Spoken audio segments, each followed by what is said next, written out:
Hello viewers, good morning. আমি আজকে চললাম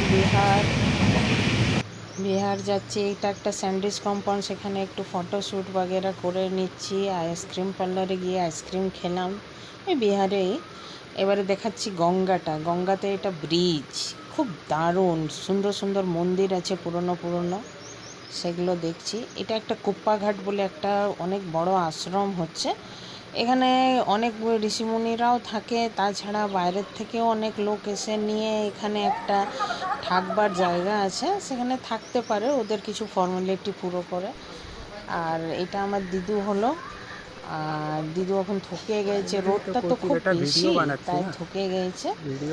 আর আমি একটু ফটোশ্যুট করছি, পাপা বলছে একটু করতে। আসলে মা আসেনি তো মনটা একটু ভাল লাগছে না। মা গরমের ছুটির সময় আমরা এসেছিলাম, তো ওই সময় মা বললো তুই পাঠা। এবারে আমি ভাবছি মাকে একটু ফোন করি। হ্যাঁ, মনটা কেমন ভালো ভালো ভিডিও কল করো না, ভিডিও কল করতে বলেছিল। কথা হলে তো ভালো লাগে না, কিন্তু দেখো জায়গাটা না খুব শান্ত, খুব শান্ত, খুব ভালো লাগে।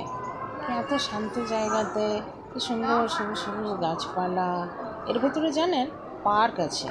আর সব থেকে ইন্টারেস্টিং একটা জিনিস কি আছে জানেন, এর ভেতরে একটা গুফা আছে, সেইটাতে এই গুফাটা মুঙ্গেরে গিয়ে বেরিয়েছে।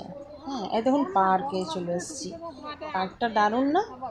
আর ওই পাশটাতে গঙ্গা আছে, ওই দূরের দিকটায়।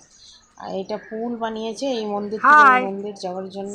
একটু ওয়েভ কর, পাপা বললো কিছু ফটোশ্যুট করে নে, তা আমার আর দিদুর কিছু ফটোশ্যুট হচ্ছে। রোদটা এত বেশি, তাই টুপি লাগিয়ে নিয়েছি আমি। হ্যাঁ, মন্দিরটা পেছনে ভিউটা দেখছেন, ওটা খুব দারুণ, খুব সুন্দর, আপনাদেরও ভালো লাগবে। হ্যাঁ, এবারে পাপার সঙ্গে চল না চল চল, বেটা উনি করে না সব সময়। বেটা এত সুন্দর জায়গাতে এত পেছনের মহারাজটাকে তো নিই, একটা পেছনের মহারাজটাকে হ্যালো একটু ওয়েভ করে দে, হাই করে দে। এই মন্দিরগুলোর সামনে বলছে ফটো উঠাতে বেটা চল চলাটা তুমি বলো তো, একটা অ্যাসেট হয়ে যাবে বেটা, চলো না তুমি কথা শোনো। একটা আমাকে ইনসিস্ট করা হচ্ছে এই নিয়ে বসো, কিন্তু আমি লজ্জা পাচ্ছি না, সেই জন্য আমি দাঁড়িয়ে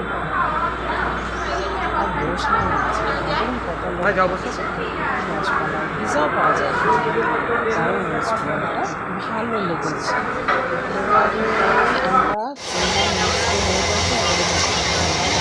এবারে আমরা হাই ভিউয়ার্স, সাবস্ক্রাইব করবেন বা